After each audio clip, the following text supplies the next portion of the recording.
Hello बच्चों, तो आज हम करेंगे perimeter and area of plane figures का कुछ इम्पोर्टेंट सम्स। तो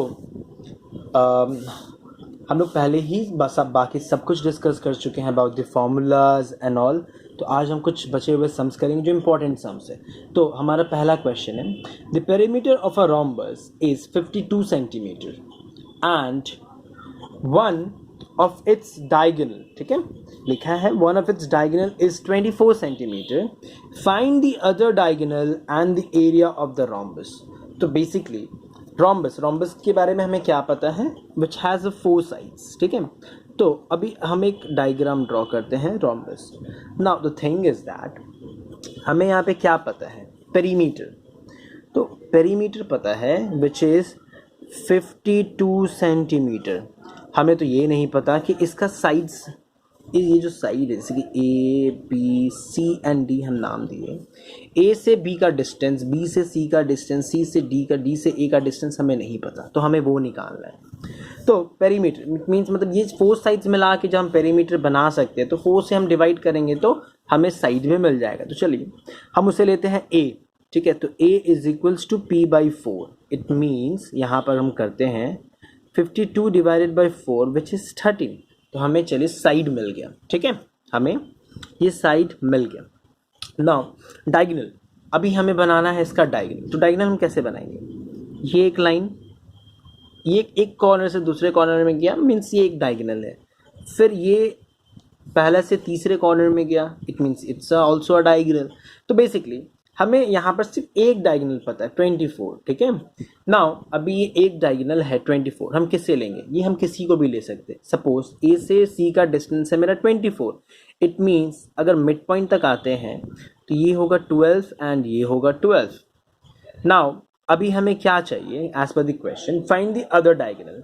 तो ये हमारा राइट एंगल ट्रायंगल जैसा लग रहा है ना, जिसमें हमें पाइथागोरस थ्योरम यूज़ करना है, ठीक है। तो अगर ऐसा कुछ दिखता है हमें तो हम पाइथागोरस थ्योरम लगाएंगे ना। बेसिकली अगर हमें डी से ओ का वैल्यू मिल जाता है तो यहाँ से यहाँ तक का भी सेम होगा, जैसे कि यहाँ से यहाँ तक का जो वैल्यू है ए से ओ का विच इज़ 12, तो ओ से सी का भी वैल्यू मेरा 12 है। इट मीन्स अगर डी से ओ का वैल्यू हमें मिलता है, ओ से बी का वैल्यू भी सेम होगा, जो वैल्यू ओ से डी का होगा वही वैल्यू ओ से बी का भी होगा। नहीं समझ में आने से एक बार आप वीडियो रिपीट करके देख सकते हैं, ठीक है। अच्छा, तो अभी हमें क्या करना है, ये एक ट्राइंगल है, right angle triangle A O D. Now for triangle A O D अगर हम करते हैं, ठीक है, तो हमें क्या पता है ए डी, ठीक है, हमें निकालना क्या है, ओ डी निकालना है। तो we can write O D का square is equals to A D का स्क्वायर माइनस ए ओ का square. Then O D square is equal, if square अगर हटाते हैं तो हम लोग रूट लिखेंगे ए डी का square. A D square means A D है, ए डी क्या है मेरा 13 है, तो वी कैन राइट 13 का square which is 169 minus 12 O A O का square means A O which is 12, A O which is 12, तो 12 का square is 144। Then OD is equals to root 25, मतलब OD is equals to directly हम लोग लिख सकते हैं 5। इट मीन्स ये जो हमारा OD है this is 5। If OD is 5 it means OB is also 5। तो हमें क्या पूछा है, पहला पार्ट कि सेकेंड वाला डायगोनल बताना है, ठीक है। Now for the second diagonal what we can do, जो नंबर 1 का आंसर है या फिर सेकेंड डायगोनल, ठीक है, कितना है हमारा 5 इंटू 2 लिखेंगे ना, 2 इंटू 5। क्यों, क्योंकि अगर एक 5 है तो दूसरा भी 5 होगा, इसलिए 2 इंटू 5 विच इज़ 10 सेंटीमीटर। अच्छा, अभी हमें दूसरा क्वेश्चन क्या दिया था, दूसरा क्वेश्चन हमें दिया था कि the area of the rhombus. Now हमें ए रोम्बस का एरिया निकालना है। तो रोम्बस का एरिया का फॉर्मूला क्या है, हम क्या फॉर्मूला यूज करते हैं, A is equals to half into product of diagonal means d1 into d2। तो हमें अभी d1 भी पता है एंड d2 भी पता है। Then a is equals to half into d1 अभी सपोज हमने जिससे निकाला विच इज 10 इंटू, और ये क्या था 24, तो अभी क्या करेंगे, ये एक ही जाएगा 12, यहाँ हो जाएगा मेरा 120 सेंटीमीटर स्क्वायर। ठीक है, तो ये हमारा आ गया एरिया ऑफ द रोम्बस। ठीक है, नाउ एक बार आप लोग कॉपी कर लीजिएगा ये पूरा सॉल्यूशन। ठीक है, पॉज करके, और ये रहा हमारा question and this is the solution. आप पॉज करके कॉपी कर सकते हैं। ठीक है, now let's move to the second question. तो ये रहा हमारा सेकंड क्वेश्चन, जिसमें हमें क्वेश्चन मिला है the perimeter of a square is 48 metre. Means हमें जो मिल रहा है पहले हम वो लिख रहे हैं। ठीक है, पेरीमीटर ऑफ स्क्वायर, ठीक है, विच इज 48। ना पेरीमीटर पता है तो अभी हम उससे लेंथ निकाल सकते हैं एक साइड का, क्योंकि ये स्क्वायर बोल रहा है।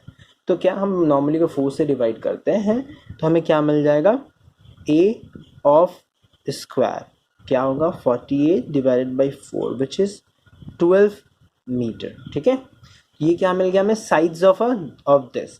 अच्छा, अभी मैं क्या बोल रहा है, the perimeter of square is 48 metre, the area of the parallelogram is 4 square metre less than the area of the given square. मतलब क्या कि पैरेललोग्राम का जो एरिया है हमारे पास वो 4 स्क्वायर मीटर कम है स्क्वायर के एरिया से। तो अभी स्क्वायर का एरिया तो हमें पता नहीं, तो चलो वो निकाल लेते। स्क्वायर का एरिया कैसे निकालेंगे, नॉर्मल जो चीज़ है, एरिया ऑफ, अगर हम स्क्वायर निकालते हैं तो क्या करेंगे, ए स्क्वायर, इट मीन्स 12 का स्क्वायर। ठीक है, विच इज 144 मीटर स्क्वायर।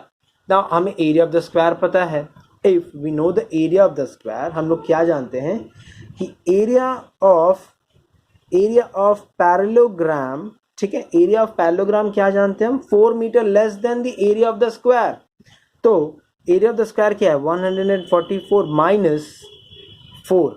ठीक है, हमें कितना मिल गया, 140 metre square is the area of the parallelogram. Now parallelogram का फॉर्मूला हमें क्या पता है, और क्या पता है हमें, if the length of the base of the parallelogram is 14 metre, means हमें क्या पता है, बेस ऑफ पैरेललोग्राम, ठीक है, हमें क्या मिला है, 14 मीटर। ठीक है, हमें क्या निकालना है, फाइंड इट्स एल्टीट्यूड। अभी अगर हम डायग्राम बनाते हैं, ठीक है, एक पैरेललोग्राम सपोज, ठीक है, so this is our parallelogram. Now ये रहा हमारा हाइट, ये रहा हमारा हाइट। ठीक है, तो ये हमें हाइट निकालना है। तो अभी नाउ बेस हमें पता है विच इज 14 मीटर, हमें हाइट चाहिए, तो हाइट हम कैसे निकालेंगे, तो अभी हमें फॉर्मूला पता है, फॉर्मूला ऑफ द पैरेललोग्राम क्या करते हैं हम लोग, formula of the parallelogram which is A is equals to base into altitude, area is equals to base into altitude। ठीक है, हाइट लिखते हैं हम इसे, ठीक है, बेस इंटू हाइट। तो एरिया हमें पता है, बेस पता है, हमें हाइट निकालना है, means height is equals to A divided by B। तो एरिया हमारा कितना है, 140 मीटर डिवाइडेड बाई 14 मीटर। तो ये जगह एक बार में और ये जगह 10 टाइम्स में, तो हाइट कितना हुआ हमारा, 10 मीटर। तो ऐसे ही कुछ टिपिकल टाइप क्वेश्चंस आएंगे हमारे बोर्ड्स में। ठीक है, जहाँ पर हमें सिर्फ पैरेललोग्राम का नहीं मिलेगा, जहाँ पे पैरेललोग्राम या फिर रोम्बस से हमें कनेक्शन किसका मिलेगा, या फिर कुछ स्क्वायर्स का, या फिर कुछ रेक्टेंगल्स का। तो ये जो स्क्वायर और रेक्टेंगल का एरिया पेरीमीटर है, ये हम लोग बचपन से करते हुए आए, लाइक क्लास 6, 7, 8, 9 में अभी फिर से हम लोग कर रहे हैं। ठीक है, तो अगर ऐसा कुछ मिलता है आपको, ठीक है, तो हम लोग नॉर्मली सॉल्व कर सकते हैं इसे। ठीक है, now let's move to the third question. अच्छा, उसके पहले आप लोग ये कॉपी कर लेना पूरा। ठीक है, आई होप सबको क्लियर नज़र आ रहा होगा। पॉज करके बेटा कॉपी कर लो। ठीक है सब लोग। अच्छा, ये रहा हमारा थर्ड क्वेश्चन, जहाँ पे हमें क्वेश्चन मिला है कि find the area of the given diagram. ठीक, अभी देखिए हमें इस डायग्राम का एरिया निकालना है। ठीक है ना, एरिया हम तब निकाल सकते हैं जब बेसिकली हमें सारे के सारे डिटेल्स मिले हो। तो अभी हम क्या देख रहे हैं कि चलिए ऊपर वाला जो एक, अच्छा जब भी आपको क्वेश्चन में कुछ ऐसा मिलता है ना, इसका मतलब हम क्या समझते हैं कि ये और ये लाइन दोनों पैरेलल है। पैरेलल मतलब जो एक साथ जा रहा है। जिसका डिग्री सेम हो दोनों के दोनों लाइन का, ठीक है। तो यहाँ पर फिलहाल वही चीज़ हो रहा है। नाउ वी ऑल नो कि इसका 8 सेंटीमीटर दिया है, इसका 14 सेंटीमीटर दिया है, ठीक है। अभी हमें इसका अगर ये स्क्वायर होता तो हम निकाल लेते, पर अगर चलिए सपोज हम इसका ये यहाँ से एक सीधा लाइन खींचते हैं, ठीक है। तो अभी क्या होगा, ये स्क्वायर तो है बट ये हमें पता नहीं है ना। तो अभी ध्यान दीजिए, ये हमारा 8 है, हम 8 से एक सीधा लाइन खींचते हैं, मतलब ये भी हमारा 8 हो गया सेंटीमीटर, ठीक है। नाउ एक और चीज़, अगर यहाँ से B तक का डिस्टेंस हमारा 14 है, जिसमें से अगर 8 सेंटीमीटर का ये है, मतलब ये कितना होगा हमारा 6 सेंटीमीटर। चलिए हम इसे एक नाम दे देते हैं, सपोज E, ठीक है। नाउ हमें ये लाइन चाहिए, कैसे निकालेंगे। अभी हम क्या देख रहे हैं, यहाँ पर एक मेरा पाइथागोरस थ्योरम लगा के हम एक ट्राइंगल बना सकते हैं, ये this is the right angle triangle. तो अगर ये राइट एंगल है तो ये भी राइट एंगल है, नॉर्मल सा चीज़ है। तो अगर ये राइट एंगल ट्राइंगल है तो अगर हमें एक और दूसरा वैल्यू पता है, हम तीसरा वैल्यू निकाल सकते हैं। तो चलिए हम फाइंड करते हैं। तो कौन सा ट्राइंगल हम लोग लेंगे, भी ट्राइंगल BCE, ठीक है। तो फॉर ट्राइंगल BCE, ठीक है, हमें क्या करना है, हमें निकालना है C और E, ठीक है। CE का स्क्वायर हमें निकालना है, जिसका फॉर्मूला क्या है, CB which is the hypotenuse, जो बड़ा होता है और माइनस होगा इससे, ठीक है। तो यहाँ पे वी कैन राइट कि CB का स्क्वायर माइनस B और E का स्क्वायर, ठीक है। Now we can write CE is equals to root over of CB का स्क्वायर क्या होगा, CB 10 का स्क्वायर इज 100 माइनस BE 6 का स्क्वायर क्या होता है 36। नाउ इफ इट इज 36, ठीक है, then we can write CE is equals to root of 64। 64 का रूट क्या होता है, which is 8 in सेंटीमीटर, ठीक है। अभी हमें ये पता चल गया, ठीक है, 8 सेंटीमीटर। तो अभी ध्यान देना है हमें कि ये एक ट्राइंगल है जिसका तीनों का तीनों साइड्स आर डिफरेंट, ठीक है, तीनों का तीनों साइड्स आर डिफरेंट। तो हमारे ख्याल से क्या, हमें यहाँ पे आइसोसेलेस ट्राइंगल का फॉर्मूला, सॉरी हाँ, आइसोसेलेस ट्राइंगल का हमें फॉर्मूला लगाना है ना, that was according to you. पर अगर हम इसके जगह आइसोसेलेस ट्राइंगल के जगह, सॉरी आइसोसेलेस बोले, स्केलिन ट्राइंगल का फॉर्मूला लगाना है जहाँ पे तीनों साइड्स अलग अलग होते हैं, तो बेसिकली हम वो क्यों करेंगे, हम वो क्यों करें, हम इसको और इजी वे में कर सकते हैं। तो वो इजी वे क्या है, तो चलिए पहले एरिया हम निकाल लेते हैं AECD का, which is the square actually 8 अगर ये 8 है तो मतलब ये भी 8 है हमारा, ठीक है। तो दिस इज द स्क्वायर, ठीक है। तो पहले हमें करना क्या एक्चुअली, अगर एरिया निकालना है ये टोटल, तो हमें क्या करना है, पहले ये AECD का AECD प्लस क्या करना है EBC का, ठीक है, या फिर BCE लिख सकते हैं हम। तो इसका एरिया अलग निकालना है, इसका एरिया अलग निकालना है। ये क्या है, मेरा स्क्वायर है, तो पहले इसका एरिया निकाल लेते हैं, विच इज़ AECD, ठीक है।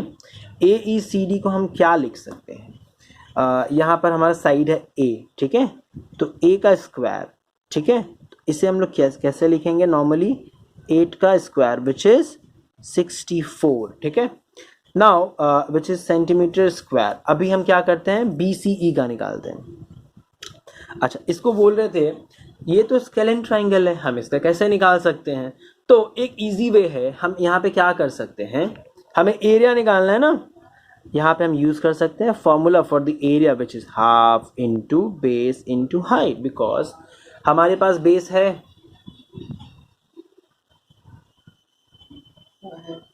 नहीं, क्योंकि ये पूरा ट्राइंगल का बेस नहीं है, ये एक हाफ ट्राइंगल है, ठीक है। राइट एंगल ट्राइंगल में हम नहीं निकाल सकते, तो हमें कौन सा फॉर्मूला यूज़ करना होगा, विच इज S के साथ S minus A, S minus B और S माइनस C।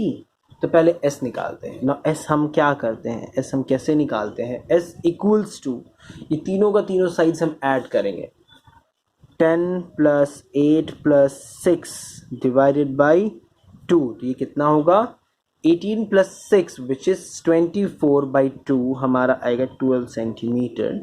नाउ अभी हमारा 12 आ गया है, तो एरिया निकालने के लिए हम क्या करेंगे, एस 12 यहाँ पे क्या लिखना है मैं 12 माइनस 10, फिर करना है हमें 12 माइनस 8, फिर हमें करना है 12 माइनस 6, ठीक है। तो a इज इक्वल्स टू, यहाँ पे हमारे पास क्या बचा रूट के अंदर 12 इंटू 2 इंटू 4 इंटू 6, जिसे हम छोटा करेंगे a is equals to root over of 12 को क्या लिख सकते हैं हम 2 इंटू 2 इंटू 3, 2 को 2 ही लिखते हैं, 4 को लिखते हैं हम 2 इंटू 2 एंड 6 को लिखते हैं 2 इंटू 3। देन a इज इक्वल्स टू हमारा क्या होगा, ये 2 और 2 मतलब 2 इंटू 2 इंटू 2 इंटू ये एक 3 और ये दूसरा into 3 into 2 6 into 3 12 into 2 which is 24 centimetre square. Now अभी हमें क्या करना है, टोटल एरिया निकालना है ना, टोटल एरिया जहाँ पे हम इन दोनों को ऐड करते हैं। तो पहला क्या होगा हमारा 64 plus 24 which is 88 centimetre square. तो ये रहा हमारा फाइनल आंसर, ठीक है। तो एक बार कॉपी कर लीजिएगा, this is the first half part of the question, ठीक है। तो ऐसे हमें कोई भी डायग्राम दे दिया जाता है जहाँ पे हमें बोलता है कि सॉल्व करने के लिए, ठीक है। पॉज करके सॉल्व कर लीजिए, कॉपी कर लीजिए, ये रहा first part and this is the second part of the question, ठीक है। कॉपी कर लीजिए, थैंक यू। तो ऐसा ही कुछ क्वेश्चंस हमें मिलता है बेसिकली, जहाँ पे आपको ऐसा डायग्राम भी दिया जाता है, एक बार चेक कर सकते हैं आप, ठीक है। ऐसा कुछ डायग्राम्स दे दिया और हमें बोला एरिया निकालने के लिए, ठीक है। तो ऐसे अगर कुछ भी क्वेश्चंस मिलते हैं तो बस हमें ध्यान रखना है और शांति से सॉल्व करिए, ठीक है। नाउ आज फिलहाल यहीं पे ख़त्म करते हैं, ठीक है। Thank you.